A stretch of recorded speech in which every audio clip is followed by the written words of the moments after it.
함께 기도드리겠습니다.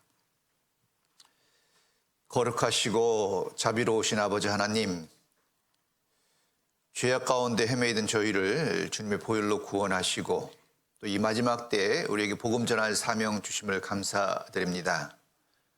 지난 한 주간 주님의 은혜 가운데 또 말씀이 증거되었고 또 많은 영혼들을 말씀 가운데로 인도하셨는 줄 압니다. 이번에 구원받은 분들 교제 가운데 거하며 또 성장하며 결실해갈 수 있도록 도와주시고, 혹 말씀을 듣고도 확신이 없는 분이 있다면 또 계속 말씀 듣는 가운데 속히 구원함을 받을 수 있도록 도와주시기를 원합니다. 참으로 주님 앞에 설 날이 너무나 가까운 지금 늘 말씀 가운데 깨어 있을 수 있도록 도와주시고, 그리스도인으로서의 본분을 잊지 않고 늘 교제 가운데 거하며 주님께 영광을 돌리며 복음 전하는 일에 더욱 힘쓸 수 있도록 인도해 주시기를 원합니다. 또한 이번 집회를 위해서 보이는 곳에서 보이지 않는 곳에 수고하신 모든 분들을 기억해 주시고 또 합당한 축복 주시기를 원합니다. 오늘 이 시간 또 말씀과 함께하는 가운데 우리를 일깨워 주시고 더욱 지혜롭게 또 담대하게 또 인내하며 복음 전할 수 있도록 도와주시기를 원합니다. 오늘의 시정도 오직 주 성령님께 부탁드리며 예수 그리스도 이름 받들어 기도드립니다. 아멘. 예, 신약 성경 디모데후서 3장입니다. 디모데후서 3장.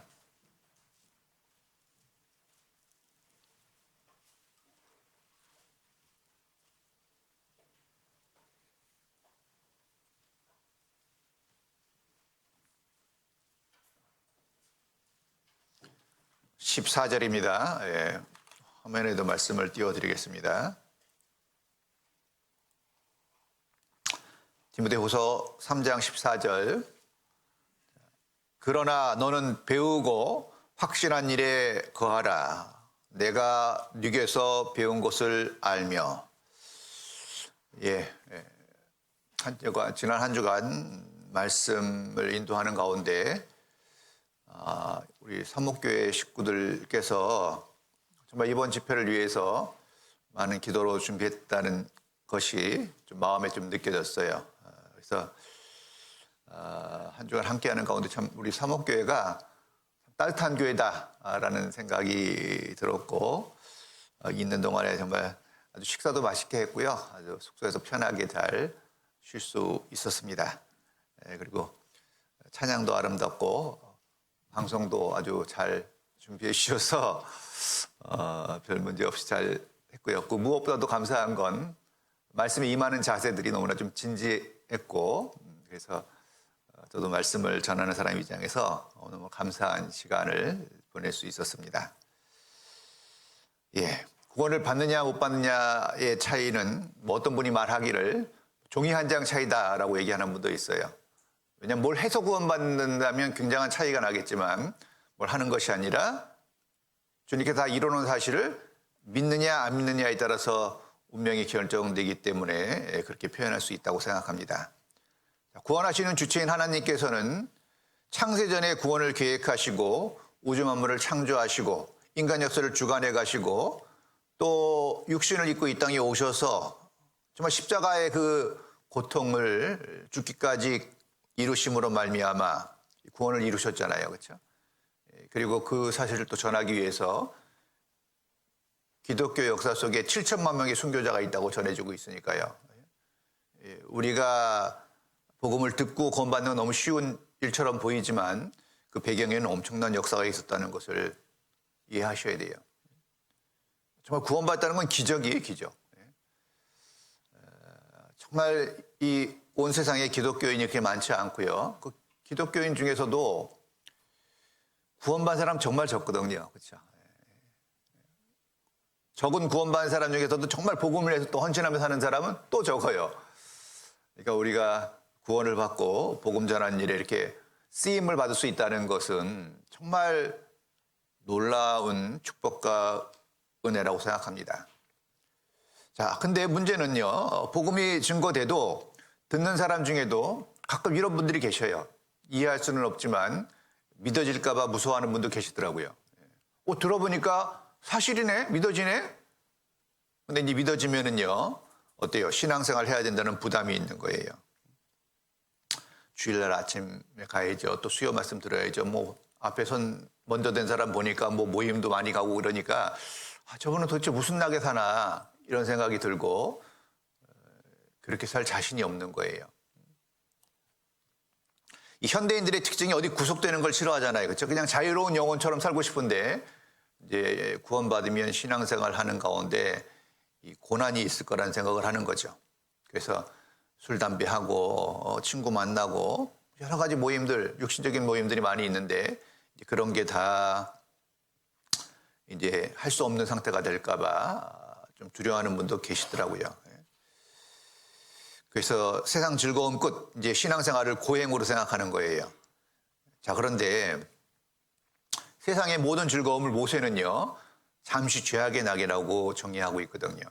세상에서 아무리 즐거워도 잠시뿐이고 또 죄와 연결되어 있는 것들이 대부분이에요. 자, 그렇게 생각하는 거 우리도 어느 정도 이해는 할 수 있어요. 왜냐하면 우리도 구원받기 전에 그런 생각을 가졌었으니까요. 자, 그런데 하늘을 나는 새들을 보면요, 공통적인 게 있는데 뭔지 아시죠? 하늘을 나는 새들은 다 공통적인 게 있는데 2번 태어나요. 알로 한번 태어나죠. 그리고 알을 한번 깨고 나와야 돼요. 그래야지만 창공을 나눌 수 있거든요. 참 하나님이 그 자연 속에서도 그런 어떤 신비와 지혜를 주신 것 같아요. 그래서 우리 그리스도인들도 거듭났다고 얘기하죠. 육으로 난 건 육이요, 그렇죠? 영으로, 말씀으로 다시 한번 나야 된다고 말씀하고 있는 거예요. 자, 알로 한번 태어나고 알을 깨고 나오는 과정은 두려움과 아픔이 있을 수 있죠. 그렇죠? 알 속에 있으면 편안하지만 알 밖으로 나온다는 건 좀 두려움이 있을 수 있잖아요. 그리고 깨고 나오는 과정은 어렵겠지만 그 과정을 거쳐야지만 이제 하늘을 나르는, 하늘에 속한 자가 되는 거듯이 그리스도인도 마찬가지예요. 자, 우리의 시민권은 하늘에 있는지라 거기로서 구원하는 자 곧 주 예수 그리스도를 기다리노니 그랬죠. 자, 우리의 시민권은 하늘에 있는지라 그랬죠. 구원받으면 그야말로 이중 국적자가 되는 거예요. 대한민국 시민이기도 하고 하늘나라 시민권을 보유하고 있는 거예요. 자, 그 시민권이 지금은 별 위력을 발휘하지 못하는 것처럼 보일지 몰라도 주님 오시는 날 영원한 운명이 갈릴 때는요, 엄청난 힘을 발휘하게 돼 있어요. 그리고 그날이 점점 가까워오고 있다는 것을 우리는 말씀을 통해서 믿음의 눈으로 보고 있습니다. 정말 그리 멀지 않은 것 같아요. 그래서 거기로서 구원하는 자 곧 주 예수 그리스도를 기다리노니 그랬죠. 기다리노니. 우리의 소망이 있기 때문에 기다리는 거잖아요. 그렇죠? 여러분도 좋은 일 있으면 기다려지죠? 이 사랑하는 신랑 신부가 결혼식 날짜를 잡으면 기다릴 거 아니에요. 그렇죠? 기다리죠? 손꼽아 기다리잖아요. 근데 기다린다는 건 아무것도 안 하고 있다는 게 아니에요. 그렇죠? 신방을 준비했어요. 성도들 신방을 준비했는데 그 신방 대상자가 기다린다면 뭘 하겠어요? 뭔가 준비하겠죠.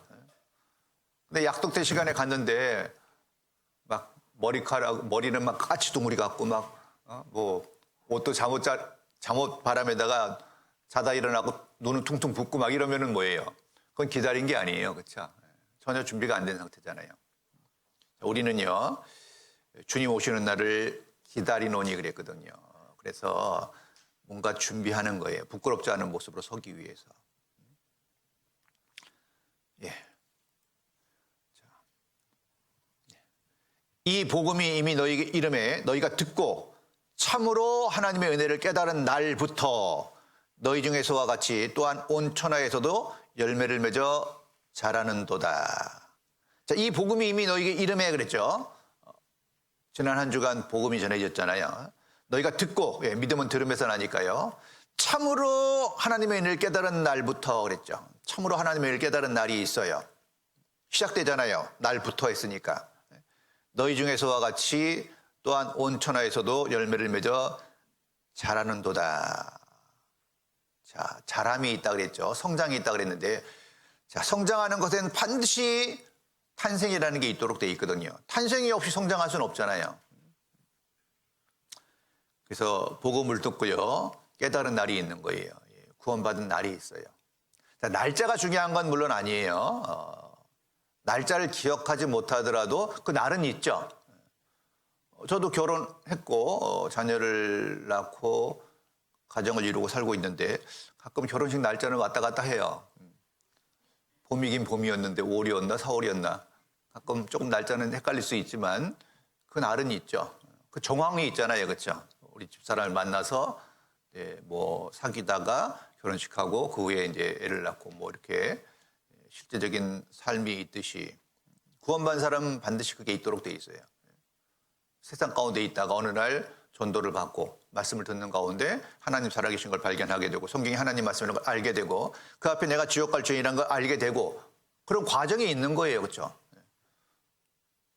어느 날 갑자기 구원받았다가 아니라 구원받은 사람은 그런 과정이 있어요. 하나님을 알게 되고 내가 지옥 갈 죄인을 알게 되고 정말 하나님 앞에 회개하고 통회하는 가운데 복음을 믿고 죄인으로 태어난 사람이 의인된 그 사건이 있잖아요. 그렇죠?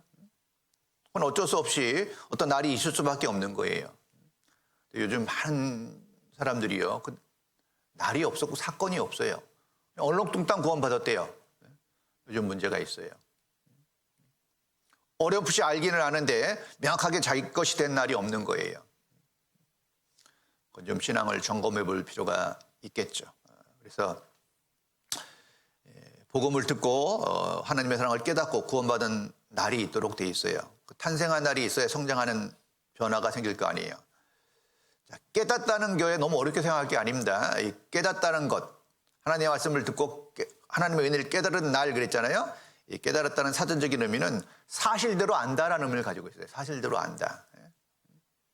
성경대로 아는 것, 그게 성경에서 말하는 깨달았다는 거예요.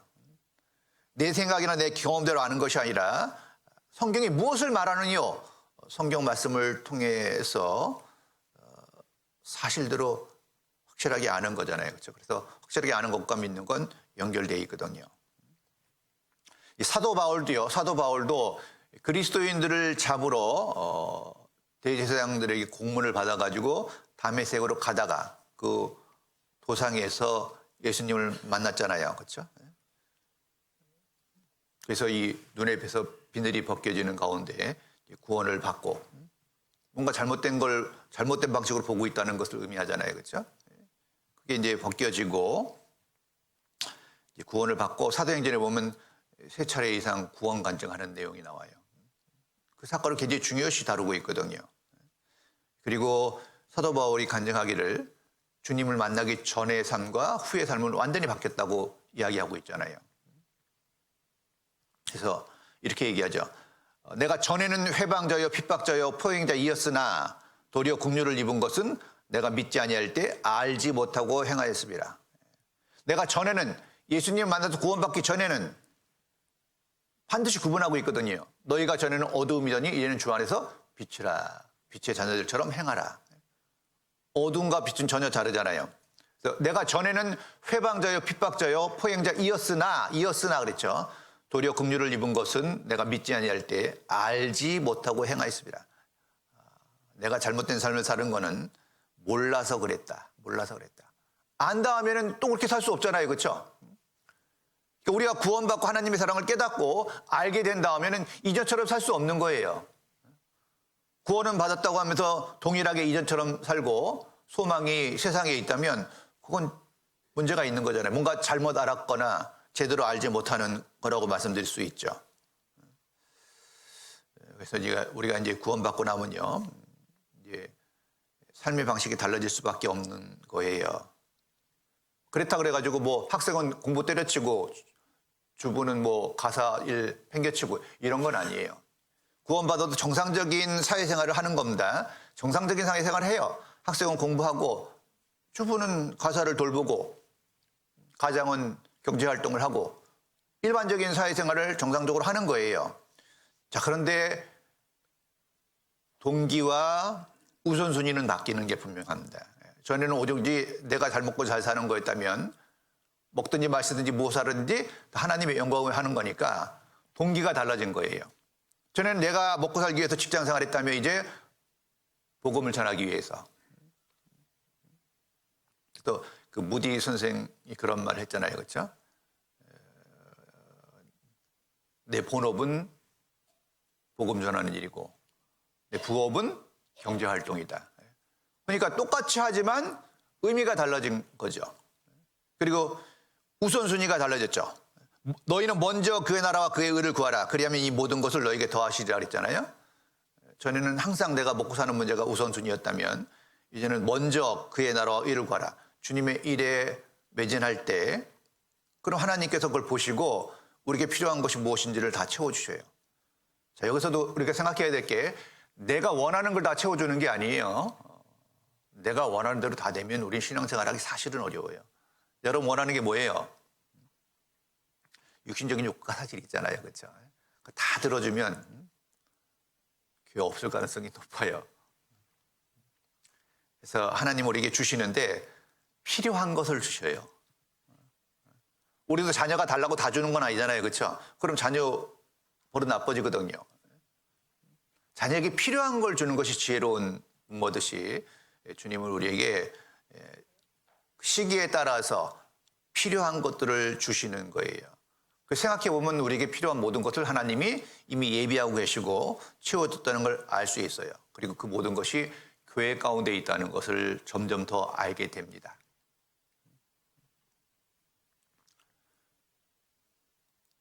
자, 그런즉 누구든지 그리스도 안에 있으면 새로운 피조물이라. 이전 것은 지나갔으니 보라 새 것이 되었도다 그랬죠. 자, 그런즉 누구든지 예외가 없어요. 나는 특별해서가 아니에요. 어떤 예외가 없어요. 누구든지 그리스도 안에 있으면 우린 아담 안에 있다가 믿음으로 말미암아 그리스도 안에 들어왔어요. 새로운 피조물이라. 이전 것은 지나갔으니 보라 새 것이 되었도다. 구원받기 전의 삶은 이제 우리에게 특별한 의미가 없어요. 다 지나간 게 됐거든요. 이제는 새 것이 된 거예요. 새 것이 되었기 때문에 새 것답게 살라고 말씀하고 있는 거예요. 그래서 에스겔서에 보면요, 새 마음을 주셨다는 표현이 있거든요. 새 마음, 우리 마음에 이제 마음이 새롭게 된 거예요. 그래서 진리의 성령이 오시면 그가 너희를 모든 진리 가운데로 인도하시리라는 말씀이 있거든요. 구원받을 때 성령이 내주하시잖아요. 성령이 오시면 일을 하셔요. 내 안에서 일을 하시고 내 마음의 방향을 잡아주셔요. 어떤 방향이죠? 모든 진리 가운데로 인도하신다 그랬으니까 끌림이라는 게 있도록 돼 있어요. 끌림. 여러분 어느 쪽으로 끌리세요? 뭔가 마음의 방향이 있죠? 끌림이 있어요. 좌석과 쇠붙이를 놓으면 눈에 보이지 않는 힘이 작동되듯이, 그렇죠? 끌림이라는 게 있도록 돼 있는 거예요. 모든 진리 가운데로. 그래서 말씀과 교제가 있는 곳으로 마음이 끌려요. 이 파리하고 벌은 얼핏 보면 좀 비슷하게 생겼잖아요. 그렇죠? 파리와 벌. 근데 풀어놓으면요, 벌은 어디로 가요? 꽃밭으로 꿀을 향해서 가지 않아요. 그렇죠? 근데 파리는 어디로 가죠? 화장실 쪽으로 뭔가를 향해서 가요. 그렇죠? 그러니까 비슷하게 생겼는데 속성 자체가 전혀 다른 거예요. 우리가 그래요. 구원받은 그리스도인이 추구하는 바는 뭡니까? 말씀이 있는 곳에, 교제가 있는 곳에 마음이 움직이도록 돼 있고, 그곳에 가서 여호와의 선하심을 맛볼수록 어때요? 맛볼수록 더 힘이 나고 더 의욕이 생기고 더 진취적으로 살아갈 수 있도록 되는 거예요. 그게 정상이잖아요. 자, 그러기 위해서 가장 필요한 게 뭐냐? 이거예요. 그러나 너는 배우고 확신한 일에 거하라. 내가 누게서 배운 것을 알며 그랬죠. 그래서 배웠잖아요. 그렇죠? 배우고 알게 됐잖아요. 배우고 확신한 일에 뭐라 그랬어요? 제일 먼저 말씀하시는 것이 거하라. 내가 누게서 배운 것을 알며 그랬죠. 그러니까 구원을 받고 확신이 왔으면 제일 먼저 해야 될 게 교회 가운데 거하는 거예요. 마치 아이가 태어나면 그 가정에 있는 게 가장 정상적이고 자연스러운 거죠. 그 가정 안에 그 아이에게 필요한 모든 것이 있기 때문에 그래요. 자, 그리고 한 가정에 아이가 탄생하면 이제 가족과의 사귐이 일어나잖아요. 사귐. 관계가 생기도록 돼 있거든요. 교회도 마찬가지예요. 아무리 육신의 나이가 많더라도 구원받았으면 이제 영적으로는 갓난 아이가 되는 거예요. 영적으로는 갓난 아기예요. 그래서 갓난 아이가 자라려면요, 그 환경이 필요하죠. 일단 잘 먹어야 돼요. 그렇죠? 이 애기들요. 저도 우리 그 애들 이제 태어났을 때 기억해 보면요. 와, 그거 정말 놀랍더라고요. 태어나자마자 눈도 잘 못 떴는데 엄마 젖을 물리니까요. 와, 젖 빠는 힘이 대단해. 이마에 막 땀방울이 맺힐 정도로 젖을 빨더라고요. 성경에도 그렇게 돼 있어요. 갓난아이 같이 신령한 젖을 사모하라 그랬거든요. 그 아이에게 필요한 영양소가 그 초유에 많이 들어있다 그러잖아요. 그렇죠? 그걸 먹어야지만 면역 체계도 제대로 잡히고 그런답니다. 참 하나님의 섭리는 볼수록 놀라워요. 필요한 걸 다 준비해 주신 거예요. 그러니까 구원 받으면요, 제일 먼저 말씀을 사모하는 마음이 생기고요, 말씀을 잘 공급받아야 돼요. 말씀이 있는 곳이 어디죠? 교회잖아요, 교회. 교회 가운데 있어야지 공급을 제대로 받아요. 그리고 먹기만 하면 또 안 돼요. 그렇죠? 활동도 해야 되지, 건강이 유지돼 있듯이 말씀을 듣고 순종하고 복음을 전하고 헌신하는 가운데, 봉사하는 가운데 신앙이 무럭무럭 자라가도록 돼 있어요. 근데 그 중에 이제 새로 구원받으신 분이나 구원받은 지 얼마 안 된 분들은 신앙에 자라기 위해서 사실 제일 중요한 게 교회에 거하는 건데, 교회에 제대로 거하기 위해서 필요한 게 있어요. 몸만 왔다 갔다 한다고 해서 교회에 거한다고 볼 수는 없잖아요. 그렇죠? 왜냐하면 이스라엘 백성이 마음이 주님께서 떠났을 때 제사를 지내고 절기를 지켰지만 하나님 말씀하시기를 근데 마당만 받는다 그랬거든요.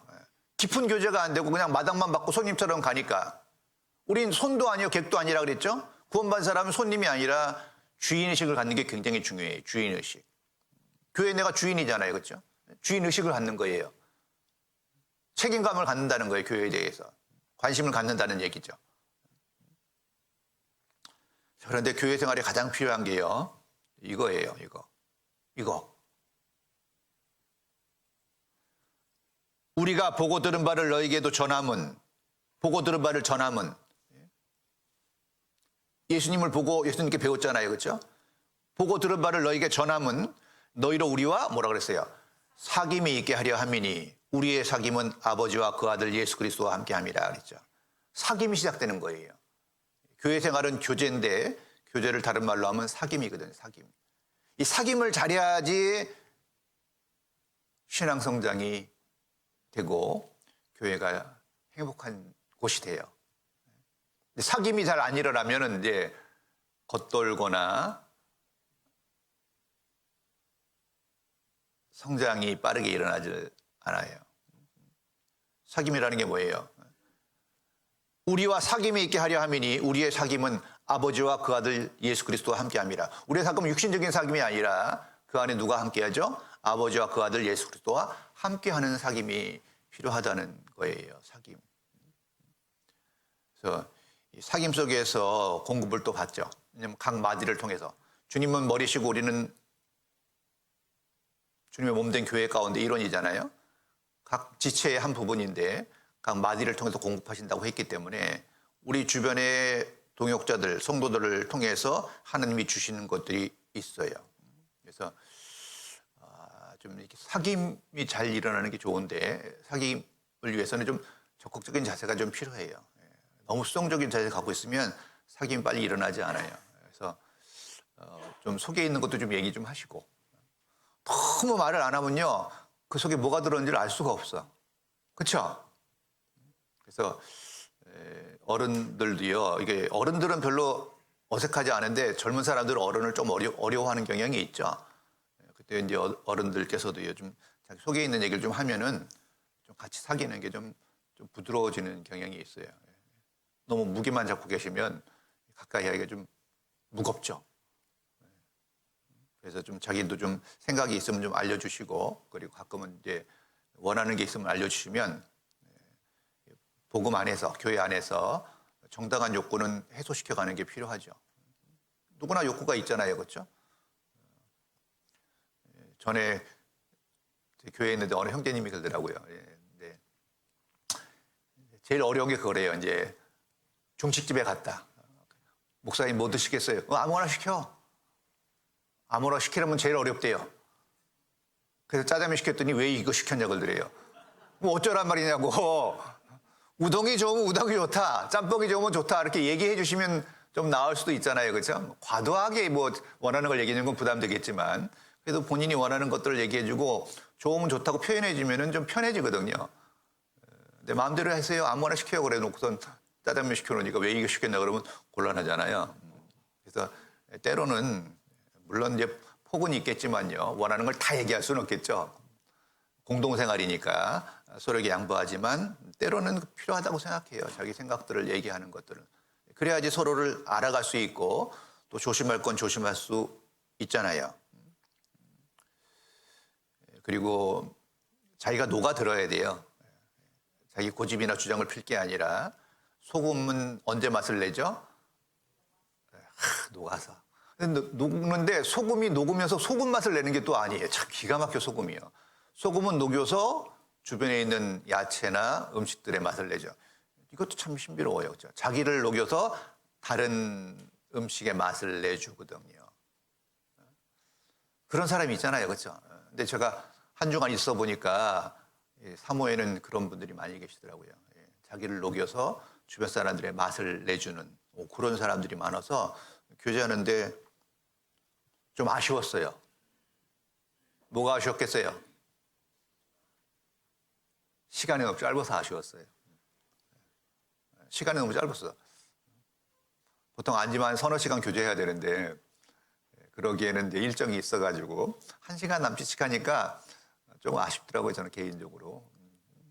사람 마음이 열리는 게 좀 시간이 필요해요. 어디 가나 한 2시간 지나야지 이제 진짜 얘기가 나오기 시작해요. 보통.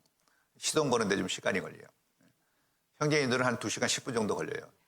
형제인들은 조금 더 늦어. 근데 형제인들도 마음 열고 교제하면 얼마나 좋은지 몰라요. 시동이 잘 안 걸려서 그렇지.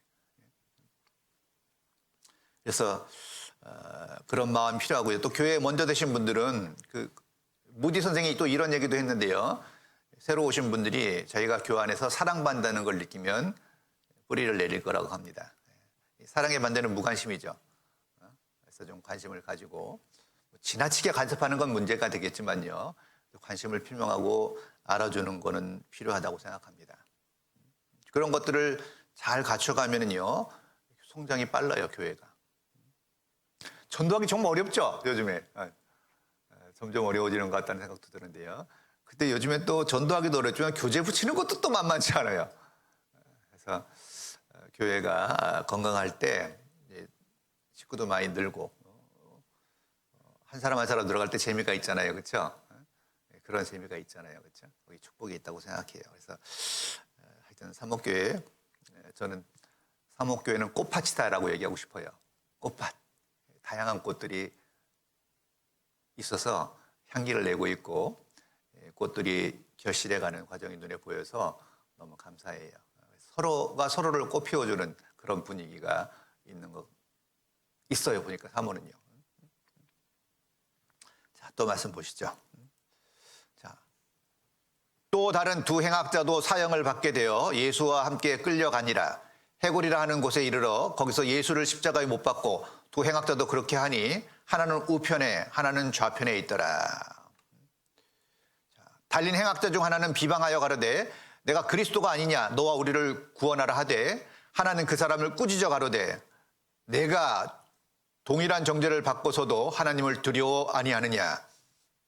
우리는 우리의 행한 일에 상당한 보응을 받는 것이니 이에 당연하거니와 이 사람이 행한 것은 옳지 않은 것이 없느니라 하고 가로되 예수여 당신의 나라에 임하실 때에 나를 생각하소서 하니 예수께서 이르시되 내가 진실로 내게 이르노니 오늘 내가 나와 함께 낙원에 있으리라 하시니라. 자, 이 말씀 내용 잘 아시죠? 예수님께서 십자가에 달려 돌아가실 때요 양편에 두 강도가 있었어요. 이 두 강도는요 모든 사람들의 모습을 예표하고 있는 거예요.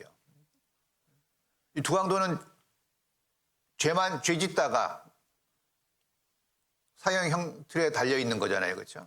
죽어가고 있죠. 우리도 마찬가지죠. 죄인으로 태어나서 범죄하고 살고 있고 결국 죽음을 향해서 가고 있는 거예요. 자, 그런데 그 두 강도짓만 하다가 십자가에 달린 두 강도 중에 한 사람이 예수님을 통해서 구원을 받거든요. 정말 놀라운 일이에요. 그렇죠? 평생 강도짓만 하다가 십자가에 달렸는데 그때 마지막에 예수님 만나서 구원을 약속받잖아요. 자, 세상 사람들 마찬가지예요. 다 죄악 가운데 살다가 어떤 사람은 구원받는 사람이 있고 어떤 사람은 그대로 지옥 가는 사람이 있거든요. 그 차이가 도대체 뭐냐라는 거예요. 보시죠. 자, 달린 행악자 중 하나는 둘이 있는데요. 달린 행악자 중 하나는 비방하여 가로되 내가 그리스도가 아니냐 너와 우리를 구원하라 하되 참 이 한 사람요, 두 강도 중에 한 사람은요 죽어가면서까지 주님을 대적하고 있는 거예요. 얼마나 마음이 강팍해요. 참 우리 시대 사람들이 점점 강팍해지는 게 보여요. 정말 너무나 확실하고 많은 증거를 제시하는데 관심이 없거나 또 어떤 사람은 이래요. 다 사실로 믿어진대요. 근데 믿기는 싫대요. 참 이해하기 어려워요. 마음이 얼마나 강팍한지 몰라요.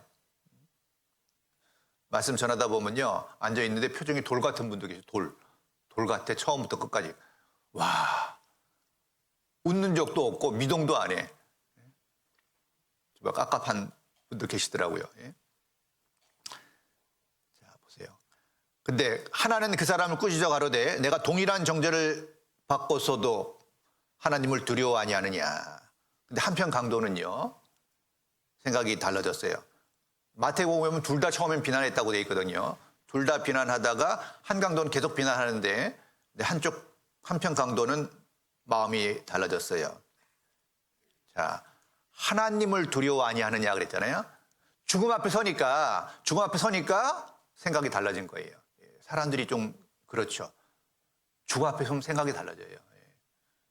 저희 아버님도요. 그렇게 안 믿는다 그러다가 심장에 문제가 생겨가지고 병원에 갔더니 의사가 그 심장 상태를 보고요. 어떻게 이런 심장으로 살아있냐고 그러시더래요.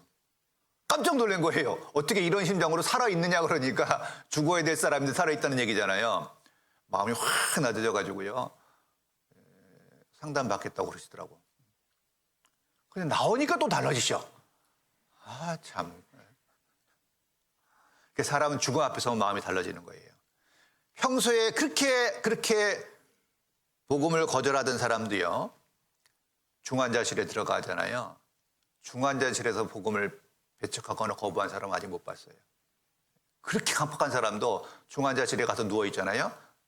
생사의 기회에 놓이면은 기도해달라고 부탁해요. 목사 꼴도 보기 싫다는 사람이 중환자실에서는요, 자기를 위해서 기도해달라고 그래요. 그리고 두려워하는 모습이 보여요. 준비 안 된 죽음 앞에서 당황해하고 두려워하는 거예요. 그러니까 이 강도도요, 두려움이 왔어요. 저도요, 말씀 처음 들을 때 죄 얘기 안 들어도 두려움이 왔어요. 기록된 대로 역사가 다 진행되고 있잖아요. 그렇죠? 그리고 지옥 심판이 있다 그러니까 굳이 죄 얘기 안 해도요. 내가 죄에 있다는 거 양심이 알고 있잖아요. 그렇죠? 그러니까 하나는 그 사람을 꾸짖어 가로되 내가 동일한 정죄를 받고도, 그러니까 자기 죄에 대해서 인정하는 거잖아요. 죄에 대해서 인정하고 하나님을 두려워하는 마음이 생긴 거예요. 우리도 복음 들을 때 그런 과정을 거치도록 되어 있어요. 하나님이 두려워지죠. 그리고 자기 죄를 인정하게 되거든요. 자, 그리고 우리는 우리의 행한 일에 상당한 보응을 받는 것이니 이에 당연하거니와 이 사람이 행한 것은 옳지 않은 것이 없느니라 하고. 그렇죠. 우리는 우리의 행한 일에 상당한 보응을 받는 것이 당연하다. 지은 죄를 완전히 인정하고 있잖아요. 죽음 앞에 서면 양심이 밝아지는 거예요. 아주 선명해지는 거예요. 더 이상 잃을 것이 없으니까 솔직해지는 거죠. 자, 그러면서 이 사람의 행한 것은 옳지 않은 것이 없느니라. 그러니까 이 강도도요, 예수님에서 들은 거예요. 예수님의 능력과 이적을 들었어요. 들었는데 그냥 지내쳐 버렸죠. 지내쳐 버리다가 이제 자기가 죽음 앞에 딱 서니까 생각이 달라진 거예요. 들었거든요. 알았거든요. 근데 간절함이 없었어요. 근데 십자가에 달려서 죽음 앞에 서니까 이제 간절함이 생긴 거죠. 뿐만 아니라 예수님은 그 이적 행한 걸 들었고 그리고 그 십자가 위에서 그 많은 사람들이 조롱했잖아요. 조롱하고 비난하는데요. 예수님 기도했잖아요. 그렇죠? 자기를 조롱하고 십자가에 다른 사람들을 위해서 기도하는 모습 보고 놀랐을 거예요. 전에 들었던 얘기와 내가 죽음 앞에 선 것, 그리고 예수님이 십자가 위에서 하는 그런 말씀과 행동들, 기도의 모습을 보면서 마음의 변화를 일으킨 거예요. 그러면서 가로되 예수여 당신의 나라에 임하실 때 나를 생각하소서 하니 당신의 나라에 임하실 때 마음이 많이 바뀌었죠. 당신의 나라라 그랬으니까요. 예수님의 왕 되심을 인정하고 자신의 영혼을 예수님께 맡기는 모습이잖아요. 그렇죠? 참 염치 없어 보이죠? 평생 나쁜 짓 하다가 십자가 위에서 죽기 직전에 그것도 조금 전까지만 하더라도 예수님 비난하다가 갑자기 신경의 변화를 일으켜서 자기 영혼을 맡기는 거 보면요. 근데 예수님이요. 이것저것 따지지 않았어요. 그냥 있는 그대로 그냥 받아주셨어요. 이게 얼마나 감사한지 몰라요. 어떤 죄인도 주님은 그대로 받아주시잖아요. 그러시면서 말씀해 주셨죠. 예수께서 이르시되 내가 진실로 내게 이르노니 오늘 내가 나와 함께 낙원에 있으리라 하시니라. 와, 그냥 그날 바로 가는 거예요. 그날 바로. 확실하잖아요. 자, 만약에 행위로 선행을 통해서 천국 간다면요. 이 강도는 절대 불가능해요. 그렇죠? 죄 짓다가 십자가에 달렸는데 어떻게 선행을 할 일이 있겠어요? 기회가 있겠어요? 시간이 있겠어요? 오로지 믿음으로 구원받는 거잖아요. 그렇죠? 그리고 죄가 막 조금씩 사해졌다면 또 불가능하죠? 단번에 영원히 해결이 된 거예요. 오로지 믿음으로. 자, 그렇다면 이제 이런 생각이 들 수 있어요. 그럼 행위는 도대체 뭐냐? 행위는 필요 없는 거냐? 그렇지 않죠. 행위도 필요하죠. 근데 행위는 구원받는 데는 필요는 없어요. 구원은 100% 거저받는 거예요. 자, 사도 바울도 구원은 거저받았어요. 그런데 사도 바울이 예수님 만난 후에 약 30년간 복음을 전하기 위해서 엄청난 고난을 받잖아요. 그리고 나중엔 참수형으로 순교하죠. 자, 강도와 사도 바울이 천국 가서 동일한 대우를 받는다면 이건 불공평한 겁니다. 그렇죠? 강도는 구원받자마자 바로 죽었잖아요. 그렇죠? 주님에서 살아볼 기회가 없었어요. 근데 사도 바울은 어때요? 약 30년 정도를 복음 전하기 위해서 정말 온갖 고생을 다 했잖아요. 그렇죠? 그래서 구원은 거저받지만 구원받은 이후에는 행위를 통해서 신앙이 나타나고 자라가는데요. 그 구원받은 이후의 행위는 영광과 관련되어 있고 상급과 관련되어 있는 거예요. 그러니까 믿음으로 구원받고 천국에 다 들어가는데 천국에서 상급과 영광이 달라요. 똑같으면 공평하지 않죠. 그래서 우리는 뭐예요? 영광을 원하잖아요. 하나님도 구원과 영광이라는 표현이 있거든요. 구원뿐만 아니라 우리에게 영광을 주길 원하시고 모세도 그 영광을 바라보고 갔고 사도 바울도 그것을 바라보고 갔고 모든 신앙의 선지들은 구원받은 이후에 그 영광을 향해서 신앙의 다름질을 한 거고 우리도 동일한 주자예요. 영광이 별게 아닌 게 아닙니다. 주님 앞에 가면 정말 후회할 일이 또 있을 거예요. 그렇죠? 야, 주님이 이만한 영광을 주려고 기다리고 계셨는데 내가 너무나 관심이 없었구나. 자, 이번 집회 때도요, 그 영광을 사모하는 사람들이 봉사를 통해서 집회가 가능했잖아요. 아무도 봉사 안 했다면 어떻게 집회를 할 수 있겠어요. 그리고 집회가 원만하게 진행됐다는 건 굉장히 숙련된 사람들의 수고와 노고가 녹아있기 때문에 그런 거예요. 그렇지 않으면 굉장히 집회가 뻐겁고 힘들어지거든요. 하여튼 자연스러운 거에는 누군가의 헌신과 희생이 배어있다는 것을 의미합니다. 그래서 또 내가 들으니 하늘에서 음성이 나서 가로되 기록하라 자금이요로 주 안에서 죽는 자들은 복이 있다 하심에 성령이 가라사대 그러하다 저희 수고를 그치고 쉬리니 이는 저희 행한 일이 따름이라. 그리스도인이 죽을 때요 저희의 수고를 그치고 쉬리니 이 땅에서는 수고가 있어요. 구원받은 사람도 이 땅에서 수고가 있거든요.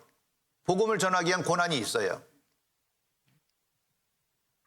그 수고를 그치고 쉬리니 이는 저희의 행한 일이 따름이라. 죽음을 건너갈 때요, 구원받은 이후에 행한 일이 따라와요. 그게 우리 각자의 영광이 되는 거예요.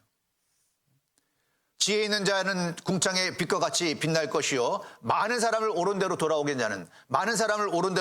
한 자는 별과 같이 영원토록 비추리라. 하나님은 영광을 주시는데 뭐 잠깐 있다 끝나는 게 아니라 영원한 영광을 주셔요. 하루하루의 삶이 영광과 연결되어 있다는 걸 정확하게 안다면 하루하루가 그렇게 쉽게 지나갈 수 있는 날이 아닐 거예요.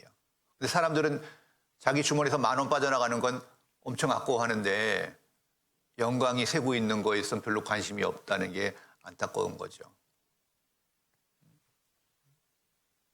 그래서 누구든지 너희를 그리스도에게 속한 자라 하여 물 한 그릇을 주면 내가 진실로 너희에게 이르노니 저가 결단코 상을 잃지 아니하리라. 그리스도에게 속한 자라 하여 냉수 한 컵만 대접해도요. 그러니까 하나님이 호리만한 죄도 심판하시잖아요. 그렇죠? 그렇다면 공평하려면 어때요? 호리만한 선행도 하나님 상급으로 갚아주셔야 되는 것이 공평하고 정당하죠. 교회에 와서 따뜻한 미소로 맞아주고 챙겨주고 살펴주는 것들, 이런 것들이 작은 게 결코 아니에요. 그런 것들이 모여서 교회의 결속력을 만들어내거든요. 하나됨을 만들어내거든요. 그런 따뜻함이 사람들의 마음을 녹이고 하나되게 하는 거예요. 자, 그리고 또, 그래서 보라, 내가 속히 오리니 내가 줄 상이 내게 있어 각 사람에게 그 일한 대로 갚아주리라 그랬죠? 일한 대로 갚아주셔요. 한 일이 있어야지 영광이 있는 거고 받을 게 있는 겁니다. 자, 그리고요, 모세가 바로에게 이르되 여호와께서 이같이 말씀하시기를 밤중에 내가 애굽 가운데로 들어가리니 애굽 가운데 처음 난 것은 위에 앉은 바로의 장자로부터 맷돌 뒤에 있는 여종의 장자까지와 모든 생축에 처음 난 것이 죽을지라.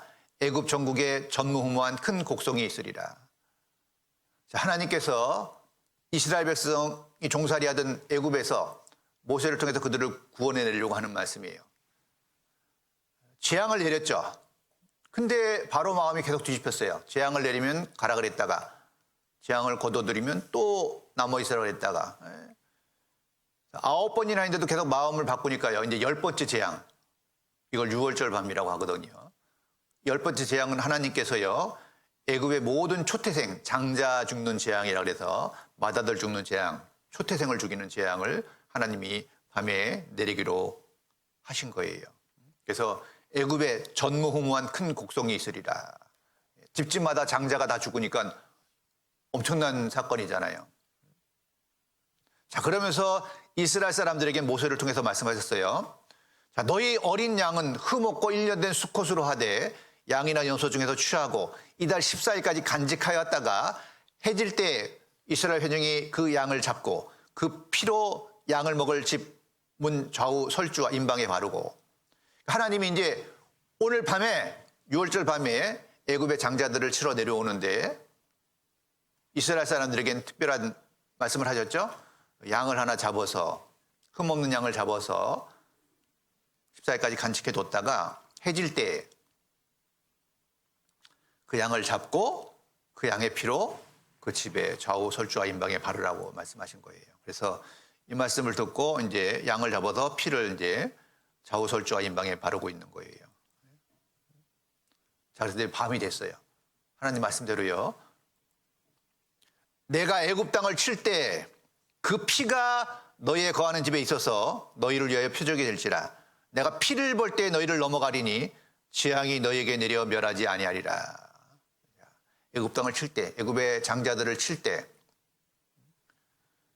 그 피가, 양의 피가 너희의 집에, 너희 거하는 집에 있어서 너희를 위하여 표적이 될지라. 내가 피를 볼 때 너희를 넘어가리니 재앙이 너희에게 내려 멸하지 아니하리라 그랬죠. 6월절 밤이에요. 자, 이스라엘 사람들은요, 이제 오늘 밤에 마지막 재앙이 내린다. 그럼 이제 내일 나가는 거예요. 근데 오늘 밤 재앙을 이제 피해야 되는데 말씀드린 것처럼 양을 잡아서 그 피를 좌우설주와 인방에 바르고 집안에 있는 거예요. 양고기를 먹으면서. 그럼 밤에 이제 죽음의 사자가 와요. 와서 뭘 봐요? 피가 발려져 있느냐 안 발려져 있느냐를 보고, 피가 안 발려져 있는 집의 장자는 여지없이 죽는 거예요. 애굽의 장자는 다 죽었어요. 근데 이스라엘 집은 뭐가 보호했죠? 그 피를 볼 때. 다시 말해서 뭐예요? 아, 이 집은 이미 심판을 받았구나. 양이 대신 심판을 받았구나. 그래서 이제 6월이라는 게 뭐냐면 넘어간다는 뜻이에요. 패스오버, 넘어간다는 뜻이거든요. 재앙이 이미 치러졌기 때문에 주님의 재앙, 하나님의 재앙이, 심판이 넘어간다는 거예요. 자, 한번 생각해 보세요. 그 당시에 성경에 보면요, 그 이스라엘의 장자들이 약 2만 3천 명 정도 된다고 나오거든요. 2만 3천 명 정도. 자, 그러면 2만 3천 명 중에 제일 나쁜 놈도 있을 거 아니에요, 그렇죠? 여러분보다 훨씬 나쁜 놈이겠죠. 2만 3천 명 중에 최고로 나쁜 놈이니까. 자, 그 장자 피를 바르고 집안에 있었어요. 그럼 죽음의 세자가 지나갈 때 그 장자는 죽었겠어요, 안 죽었겠어요? 안 죽죠. 그 장자가 어떤 놈이냐가 중요한 게 아니라 피를 발랐느냐 안 발랐느냐에 관심이 있는 거예요. 하나님은요. 어떤 사람이라도 상관없어요. 피를 볼 때 넘어가죠. 사람을 봐서 넘어가는 게 아니에요. 어떤 사람인가를 보는 게 아니라 피가 발라져 있느냐 안 발라져 있느냐라는 거예요. 근데 그 양의 피를 우슬초로 발라서 바른다 그랬거든요. 우슬초로. 우슬초, 왜 하필이면 우슬초냐? 왠지 아세요? 우슬초는요, 이스라엘 사람들이 문만 열고 나가면 가장 흔하게 볼 수 있는 풀이랍니다. 지천에 깔려 있는 게 우슬초예요. 그러니까 가장 쉽게 할 수 있다는 거예요. 자, 그런데 그 우슬초로 바르는 건 뭐죠? 바르는 행위가 믿음이라는 거예요. 왜냐하면 양이 죽었어도 바르지 않으면 효력은 없는 거예요. 양이 죽었어도 바르지 않으면 효력이 없어요. 반드시 발라야 되는데 바르는 게 뭐죠? 모세의 말을 듣고 그 말대로 하는 거잖아요. 그렇죠? 발라야 돼요. 바르는 게 믿음의 행위거든요. 자, 그런데 그 유월절 양을요, 신약에 와서 이렇게 말씀하고 있죠. 너희는 누룩 없는 자인데 새 덩어리가 되기 위하여 묵은 누룩을 내어버리라. 우리의 유월절 양 곧 그리스도께서 희생이 되셨느니라. 자, 우리의 유월절 양, 예수 그리스도를 유월절 양이라고 말씀하고 있죠. 곧 그리스도께서 희생이 되셨느니라. 자, 주님이 죽은 건 사실이에요. 그리고 보라, 세상 죄를 지고 간 하나님의 어린 양이라고 그랬죠. 세상 죄를 다 지고 가셨어요. 근데 양이 죽은 것뿐만 아니라 그 양의 피를 우슬초에 찍어서 발라야지만 되죠. 바르는 게 믿음이에요. 양이 죽어도 안 바르면 소용이 없어요. 예수님이 세상 죄를 다 지고 가셨지만 믿지 않으면 자기하고는 의미가 없는 거예요. 자, 믿는 게 어려워요? 쉬워요? 예, 사실은 쉽죠. 그냥 사실로 인정하고 받아들이는 거예요. 감사합니다. 왜? 사실이니까 믿는 거예요. 자, 그래서 여기 보면요, 우리의 유월절 양 곧 그리스도께서 희생이 되셨다 그랬죠. 희생양. 희생양이라는 게 뭐예요? 정치권에서도 가끔 그런 말 쓰더라고요. 대통령이 잘못했는데 누가 잘려요? 네, 장관이 잘려요. 장관의 희생양이요. 대통령이 잘릴 수는 없으니까 그냥 얼떨결에 장관이 희생양이 되는 경우들이 있죠. 종종 우리도 쓰는 말이잖아요. 그렇죠? 예수님은 유월절 희생양이 되신 거예요. 그 집 사람들, 그 장자를 위해서 대신 죽어줬어요. 그걸 하나님이 이런 사건을 통해서 우리에게 교훈하고 있는 거예요. 피를 볼 때 넘어가는 거예요. 마음 상태가 어떠냐, 느낌이 어떠냐가 중요한 게 아니라 피를 볼 때 넘어가요. 우리 행위나 마음 상태랑은 상관이 없어요. 저도 그 구원받을 때 좀 고민했던 것 중에 하나가 뭐냐면, 요즘에 그런 고민하는 분들 종종 계셔요. 믿음은 구원인데 내가 믿고 있다는 확신을 갖고 싶어 해요. 조금 다른 거예요. 믿음은 구원이거든요. 근데 내가 믿고 있다는 확신을 갖고 싶어 하니까 믿음 플러스 뭔가를 요구하는 거예요. 뭐 화끈함, 짜릿함, 어떤 느낌 같은 것들, 내가 믿고 있다는 객관적인 어떤 사실을 자꾸 확인하고 싶어 하는데, 사실 성경엔 그렇지 않아요. 그냥 그 사실을 믿음으로 받아들이는 자체를 보는 거지. 내가 거기다가 내가 그런 얘기 하잖아요. 머리로 아는 거야? 마음으로 믿는 거야? 이런 것 때문에 좀 헷갈려 하는데 헷갈려 할 필요 없어요. 사실 마음으로 믿는 거하고 머리로 아는 거 구분을 어떻게 할 거예요? 그리고 머리로 믿어져야지 마음으로 믿어지는 건 사실이거든요. 머리는 이해할 수 있어야죠, 일단요. 그렇죠? 이해가 안 되면 믿어지기 어려우니까. 그렇죠? 알고 이해하는 건 머리 역할이죠. 그리고 받아들이는 게 마음이라고 표현할 수 있죠. 그러나 엄밀히 말해서 머리로 아는 것과 마음으로 믿는 걸 어떻게 구분할 거예요? 구분할 수 있어요? 자꾸 그런 말을 자꾸 하면 헷갈려요. 그런 거 신경 쓸 필요 없어요. 그냥 사실로 인정하고 믿음으로 받아들이는 거. 그 자체가 성경에서는 하나님이 인정하는 믿음이라고 얘기하거든요. 근데 그걸 자꾸 쪼개서 막 얘기하다 보면 표현상으로, 그러니까 이제 비복음적인 교회 다니는 사람들을 표현할 때 이제 그렇게 표현하죠. 머리는 알고 마음으로 안 믿고 있다. 그것도 표현상으로는 맞아요. 그런 상태를 표현할 수 있죠. 근데 이제 말씀을 듣고 정상적인 복음을 제대로 듣고 믿어진 사람한테 그런 잣대를 갖고 되면 좀 헷갈릴 수 있어 해요. 그래서 사실 그거 엄밀히 구분을 어떻게 하겠어요. 그렇죠? 구분이 불가능한 거거든요. 그래서 그런데 좀 헷갈리지 않았으면 좋겠어요. 제가 그런 것 때문에 고생을 한 사람이거든요. 자, 우리의 유월절 양 곧 그리스도께서 희생이 되셨다 그랬죠? 피를 바르고 그 안에서 이제 양고기를 먹는 사람들은 뭐예요? 상태가 어떻든 간에 마음이 어떻든 간에 피를 볼 때 넘어간다. 그래서 그러므로 자기를 힘입어 하나님께 나아가는 자들을 온전히 구원하실 수 있으니 이는 그가 항상 살아서 저희를 위하여 간구하심이라. 자, 그러므로 자기를 힘입어 예수님의 공로를 힘입어 그랬죠. 예수님 십자가에서 이루신 공로를 힘입어 하나님께 나아가는 자들을 온전히 구원하실 수 있으니 이는 그가 항상 살아서, 예수님은 영원한 대제사장이잖아요. 그렇죠? 항상 살아서 저희를 위하여 간구하심이라. 지금도 하나님 우편에 앉아 계시고 우리의 변호인으로서 우리를 대변하고 있는 거예요. 항상 살아있으니까, 증인으로서 살아있으니까 예수님의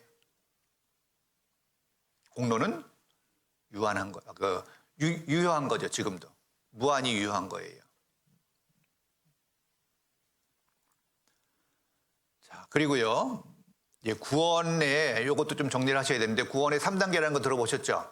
시간적으로 이루어지기 때문에 3단계라고 얘기할 수 있어요.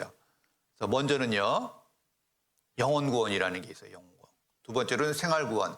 생활 구원이란 말은 성경에 없지만 개념은 있어요. 그리고 몸의 구원. 이렇게 3단계 구원이 있는데 그것도 개념을 좀 가져야 돼요. 보시죠. 예수를 너희가 보지 못하였으나 사랑하는도다. 이제도 보지 못하나, 자, 믿고 그랬죠. 믿고 말할 수 없는 영광스러운 즐거움으로 기뻐하니 믿음의 결국 곧 영혼의 구원을 받음이라 그랬죠. 영혼 구원이 있어요. 영혼 구원. 그래서 이걸 칭의라 그래요. 칭의라는 거 뭐냐면 의롭게 봐주신다는 의미가 있어요. 그리고 죄사함으로 말미암는 구원이죠. 죄 형벌로부터의 자유예요. 주님이 대신 형벌을 받아줬기 때문에. 그리고 하나님의 자녀가 됐고 천국에 들어갈 수 있는 자격을 얻은 거예요. 여기에 영혼 구원 안에 다 들어있는 거예요.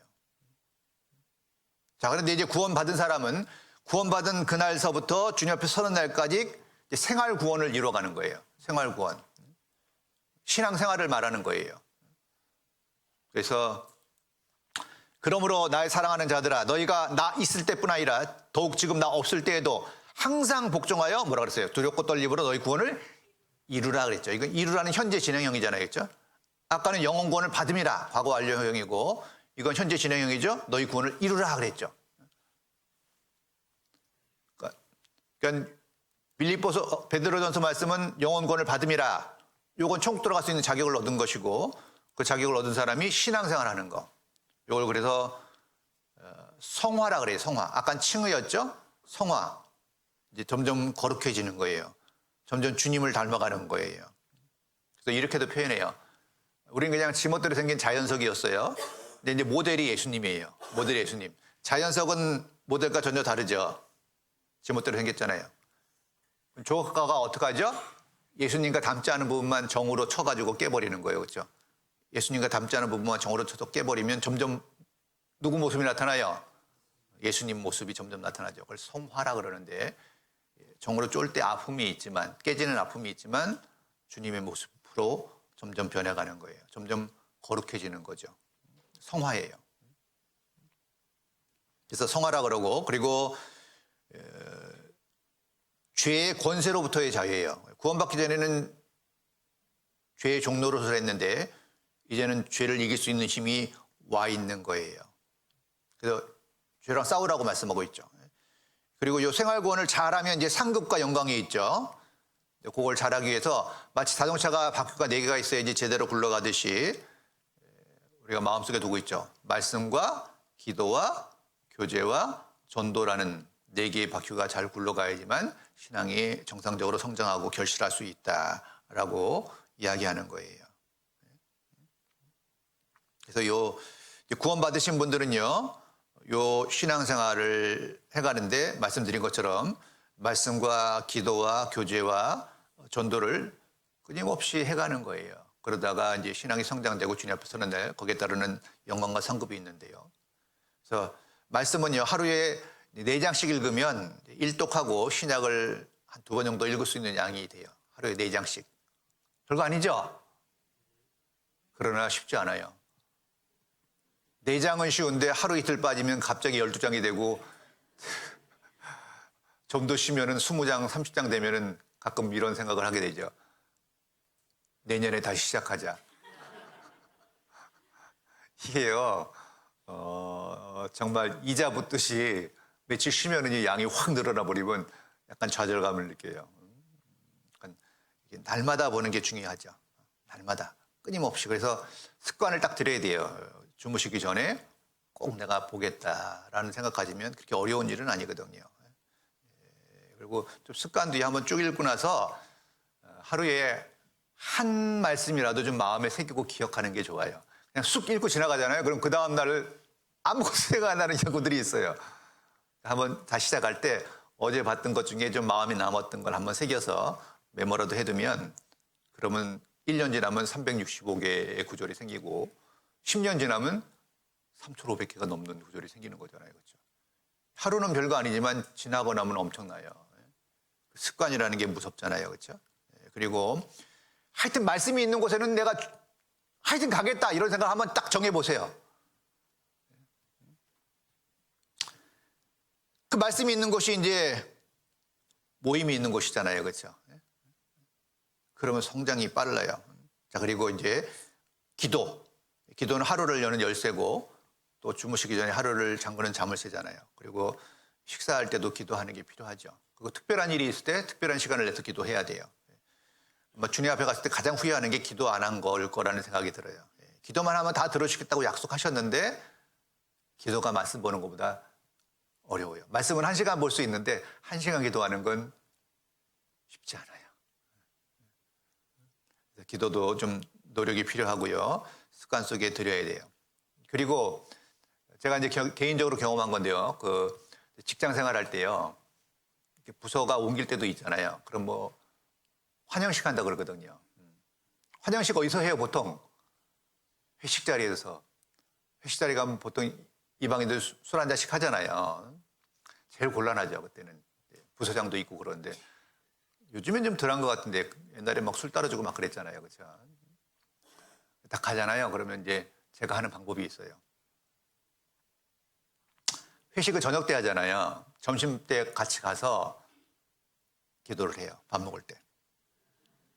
그래서 사람들이 밥을 막 먹으려다가 딱 이러고 있으면요. 잠깐 멈춰요. 그리고 식사를 제대로 안 하고 기다려요. 그런 매너는 있더라고요. 눈을 딱 뜨면 다 날 쳐다보고 있어요. 그럴 줄 알고 있었죠. 그러면 꼭 누가 먼저 얘기해요. 아, 교회 다니시라고죠? 이렇게 물어봐요. 그럼 제가 준비한 대답을 해요. 뭐라 그러냐면, 아, 나는 교회 학교에서 말씀도 한다. 그런 얘기는 뭐예요? 나 주일날 회사에 없을 거야. 내가 말씀 전하고 있으니까 안 가면 큰일 나거든. 이런 메시지를 주는 거예요. 그리고 또 한 가지 하는 게 있죠. 저녁 때 이제 회식 자리 가잖아요. 그러면은 실제로 그랬어요. 누가 이제 다 잔을 배치해 두잖아요. 제 잔이 엎어져 있더라고요. 서운하진 않았어요, 물론. 하여튼 엎어져 있었어요. 제가 앉았는데 누가 그러더라고요. 그때 이제 과장이었는데, 아, 조 과장님은 술 안 마신대요. 교회 나가거든요. 자기들이 다 얘기해줘. 그런데 제가 하는 일이 하나 있어요. 가서 이제 안주를 다 먹어버리는 거예요. 팔도 길잖아요, 그렇죠? 주변에 있는 안주를 초토화시키잖아요. 그러면 그 사람들이 술이 번쩍 깨. 여기 누가 다 먹었어? 계속 먹는 거예요. 그 다음부터 데려갈 생각을 안 해요.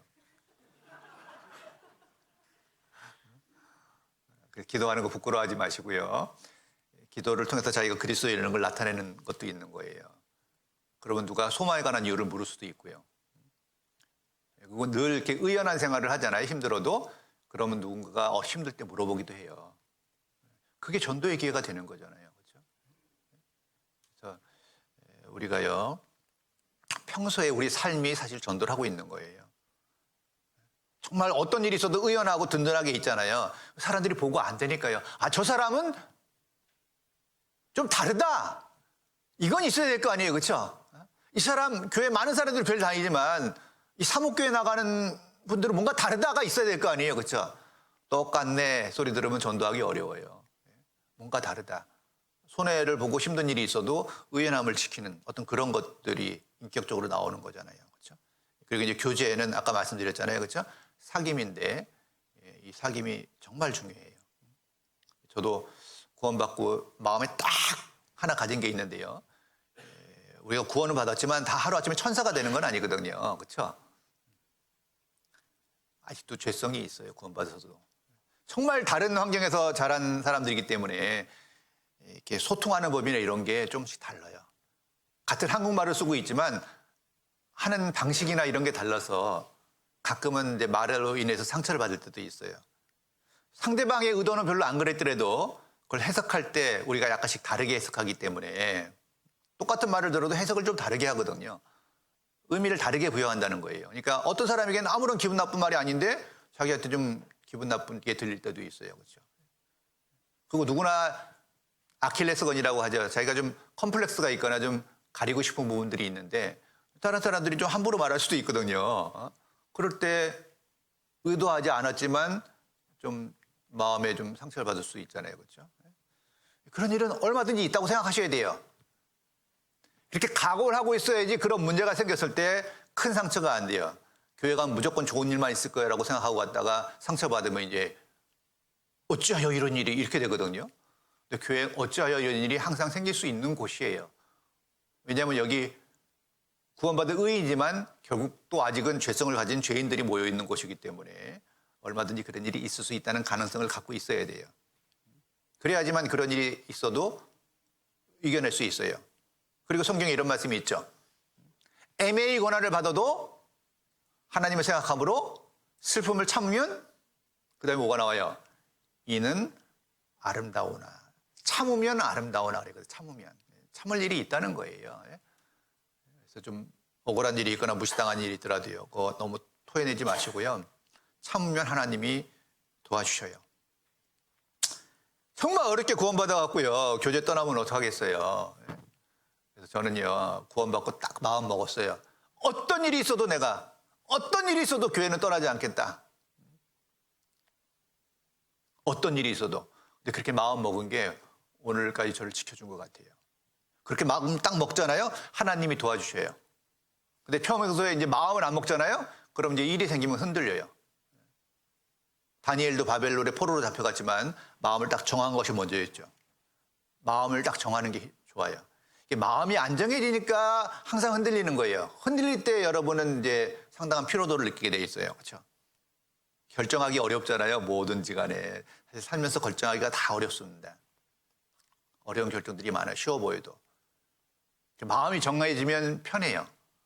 정해지지 않았을 때 힘든 거거든요. 그래서 죽으나 사나 뭐 이렇게 표현할 수 있을 것 같아요. 사목교에 뼈를 묻겠다. 이 정도 생각을 가져야지만 역사가 있을 겁니다.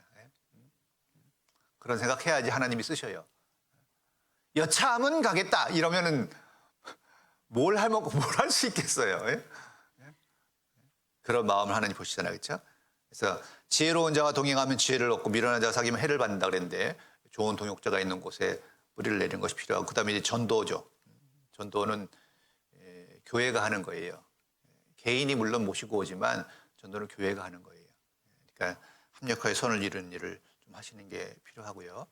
자, 그래서 그게 이제 성화의 요소를 말씀드린 거예요. 그리고 이제 몸의 구원이죠. 보라, 내가 너희에게 비밀을 말하노니 우리가 다 잠잘 것이 아니요 마지막 나팔에 순식간에 호련히 다 변화하리니 나팔 소리가 나매 죽은 자들이 썩지 아니할 것을 다시 살고 우리도 변화하리라. 이 썩을 것이 불갑을 썩지 아니할 것을 입겠고 이 죽을 것이 죽지 아니함을 입으리로다 그랬죠. 자, 마지막 나팔에 순식간에 호련히 다 변화하리니 다 변화해요. 호련히 다 변화해요. 그리고 주님과 같은 모습으로 화해요. 그래서 이걸 영화라고 얘기해요. 영화롭게 된다 그래서 영화. 그리고 죄의 존재로부터의 자유예요.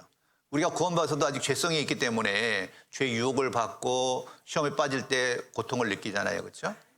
이제 죄의 존재로부터의 자유이기 때문에 진정한 평강과 안식을 누리게 되는 것이죠.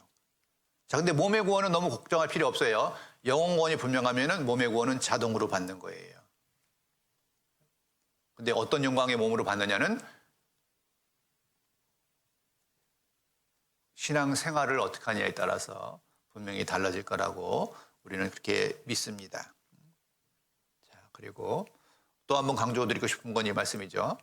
자, 너희는 내가 일러준 말로 이미 깨끗하였으니, 자, 일러준 말로 깨끗해졌죠? 말씀을 듣고 깨끗해진 거예요.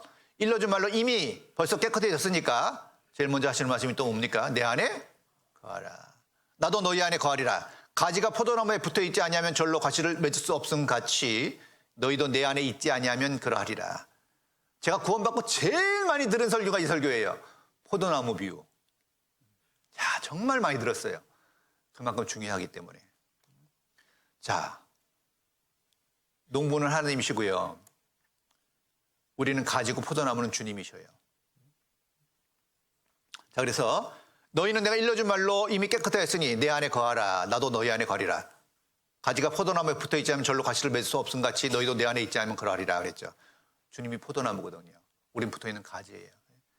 포도나무 가지는요, 뭐 의자를 만들어요, 장롱을 만들어요. 아무것도 만들 수 없어요. 그렇죠? 포도나무 가지 아시죠? 오로지 뭐예요? 열매 맺는 기능 외에는 없는 거예요. 열매를 맺기 위해서는 나무에 붙어 있어야지만 되거든요. 그러면 절로 가시를 맺을 수 있다 그랬죠. 자, 주님은 머리시고 교회는 몸이라는 비유도 있죠. 몸과 머리가 분리될 수 없듯이, 그렇죠? 나무와 가지는 분리될 수 없고 붙어 있으면 진액을 받도록 되어 있는 거예요. 그러면 이제 교회에 붙어서 꾸준하게 정상적으로 공급을 받고 교제하면요, 이제 절로 과실이 맺혀져요.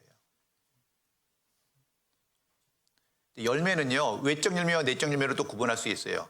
외적 열매는 우리가 눈에 보이는 전도라고 볼 수 있고, 내적 열매는 인격적인 성장이라고 볼 수 있죠. 이 두 가지가 다 균형 있게 성장해 가는 것이 맞습니다. 그러면서 자, 나는 포도나무요. 예수님이 포도나무죠. 너희는 가지니 그랬잖아요. 그렇죠? 저가 내 안에, 내가 저 안에 있으면 이 사람은 과실을 많이 맺나니. 자, 이게 또 문제죠. 나를 떠나서는 너희가 아무것도 할 수 없습니다. 사람이 내 안에 거하지 아니하면 가지처럼 밖에 버려 말라지나니 사람들이 이것을 모아다 불에 던져 사르느니라. 자, 예수님 포도나무죠. 구원받은 사람은 가지예요. 그런데 자, 내가 저 안에 있으면 저가 내 안에, 내가 저 안에 있으면 이 사람은 과실을 많이 맺나니. 농부인 하나님은 과실을 원하시잖아요. 그렇죠? 자, 이게 문제죠. 나를 떠나서는 너희가 아무것도 할 수 없습니다. 떠날 수 있을 가능성을 말씀하고 있죠. 구원을 받았어도 교회를 떠날 수 있을 가능성을 말씀하고 있는 거예요. 그런데 교회를 떠나게 되면 너희가 아무것도 할 수 없다 그랬죠. 구원받은 사람은 주님의 소유가 됐기 때문에요. 떠나면은 구원받기 전처럼 똑같이 살 수 없어요. 아무것도 할 수 없다 그랬잖아요. 실제로 아무것도 할 수 없게 돼요. 가치 없는 인생을 살게 되는 거죠. 그러면서 사람이 내 안에 거하지 아니하면 가지처럼 밖에 버려 말라지나니 사람들이 이것을 모아다 불에 던져 사르느니라. 하나님이 모아다 불에 사른다 그래서 큰일 날 뻔했는데 그렇진 않죠. 사람들이 이것을 모아다 불에 던져 사른다 그랬죠. 그러니까 삶이 아주 고통스럽게 된다는 거예요. 실제로 그런 분들 의외로 있어요. 구원받았는데 어떤 이유든지 교제를 떠나서 정말 바싹 마른 삶을 살게 되는 분들이 종종 있어요. 그래서 포도나무 이거 딱 마음속에 새기는 게 필요하고요. 자, 내가 이것을 너희에게 이르면 너희로 실족치 않게 하려미니 사람들이 너희를 추리할 뿐 아니라 때가 이르면 무릇 너희를 죽이는 자가 생각하기를 이것이 하나님을 섬기는 예라 하리라. 자, 이게 무슨 말씀이에요? 너희에게 이름은 너희로 실족치 않게 하려미라. 예, 신앙생활하다 실족할 수 있다는 얘기거든요. 사람들이 너희를 추리할 뿐 아니라 때가 이르면 무릇 너희를 죽이는 자가 생각하기를 이것이 하나님을 섬기는 예라 하리라. 자, 구원받은 사람이 가끔 실족하는 일이 있다는 거예요. 사람들이 너희를 추리할 뿐 아니라 때가 되면 너희를 죽이는 자가. 참 이상한 게요. 기독교 역사를 보면 항상 가짜가 진짜를 핍박했거든요. 가인이 아벨을, 이스마엘이 이삭을, 에서가 야곱을 항상 가짜가 진짜를 무조건 비난하고 핍박했어요. 중세 시대 때요. 카톨릭이 그리스도인들을 엄청나게 많이 죽였잖아요. 그래서 이 구원받으면요.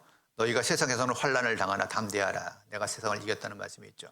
우리가 구원받았기 때문에 세상에 있지만 세상에 속한 자는 아니잖아요. 그렇죠? 그래서 세상에서는 환난을 당하나 그랬거든요. 어려움이 좀 있을 수 있어요. 희한하게 구원받았다 그러면요. 구원받지 못한 종교인들이 엄청 미워하거든요. 엄청 미워해요. 그게 정상이에요. 정상이에요. 왜냐하면 이렇게 말씀하고 있기 때문에 그래요. 모든 사람이 너희를 칭찬하면 화가 있도다. 저희 조상들이 거짓 선지자들에게 이와 같이 하였느니라. 모든 사람이 너를 칭찬하면 화가 있도다. 저희 조상들이 거짓 선지자에게 이와 같이 했다. 그러니까 우리는 세상에서는 환난을 당하는 게 정상이죠. 가짜들한테 인정받는 건 합당치 않잖아요. 그렇죠? 그러니까 구원받은 다음에 정상적인 신앙생활하면 좀 어려움이 있다는 거를 마음속에 두고 있는 게 필요해요. 제가 전에 이런 친구를 봤는데 젊은 청년이었는데 말씀 듣고 나서요. 그런 얘기 하더라고요. 물어보지도 않은데 자기가 그랬어요. 이런 말씀 처음 들었다고. 이제 교회 생활 잘하겠다고. 스스로 그렇게 얘기해서 너무 좋았죠, 사실요. 근데 한 2, 3주 지난 다음에 안 보이더라고요. 그래서 아니, 이 친구가 왜 안 보이지? 전화해봐도 전화도 안 받고 소문해봐도 연락도 안 돼요.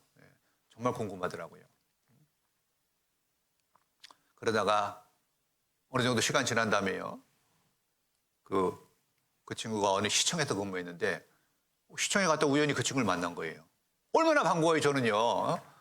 형제님! 했더니 날 딱 보는데 벌써 움찔하는 게 보여. 뭐 상관이 있나요? 오라고 그래가지고 이제 구석에 가서 물어봤어요.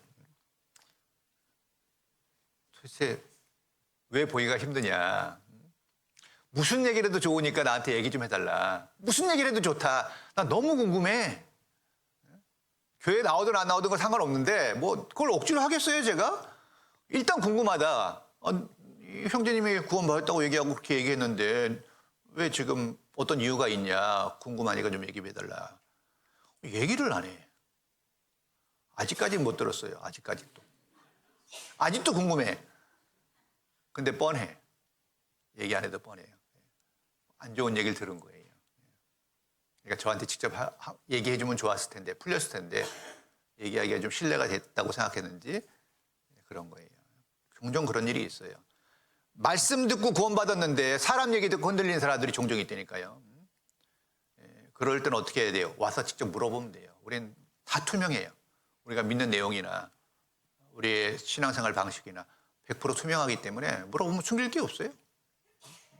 근데 스스로 생각하고 어떤 결정하는 거는 지혜로운 게 아니잖아요. 그렇죠? 엄청나게 후회할 일이잖아요.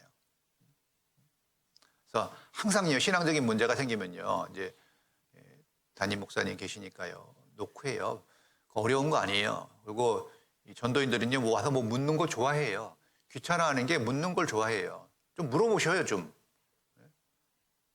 물으면 좋아해요. 왜? 물어야지 교제가 되거든요, 실제로요. 저도 뭐 물어보는 거 좋아해요. 물어봐야지 교제가 되잖아요.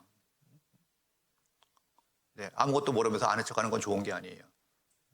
문제가 생기면 교제해서 풀어갈 수 있습니다.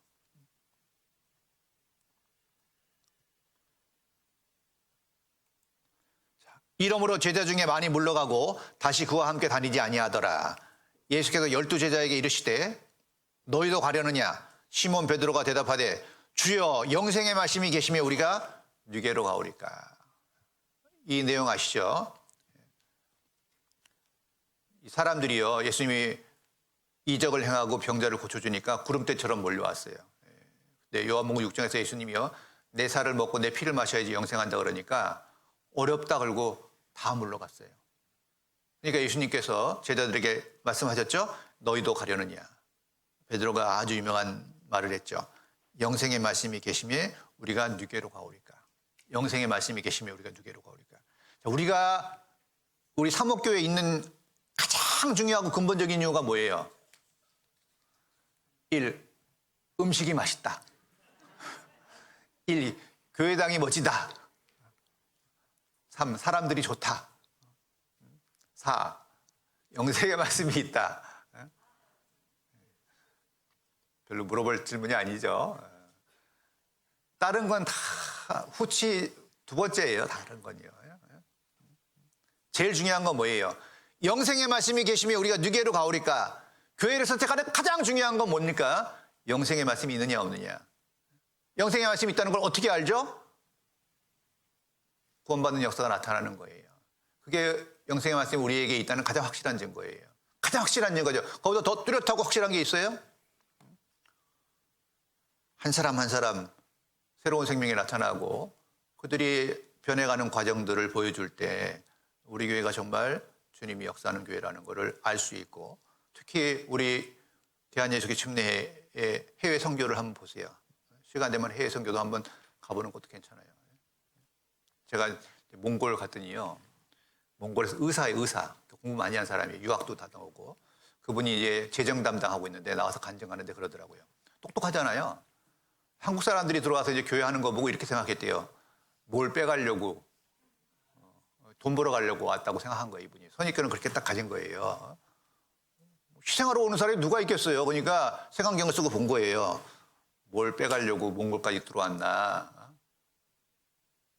그러다 구원받고 자기가 재정을 담당하게 됐는데 깜짝 놀랐대요.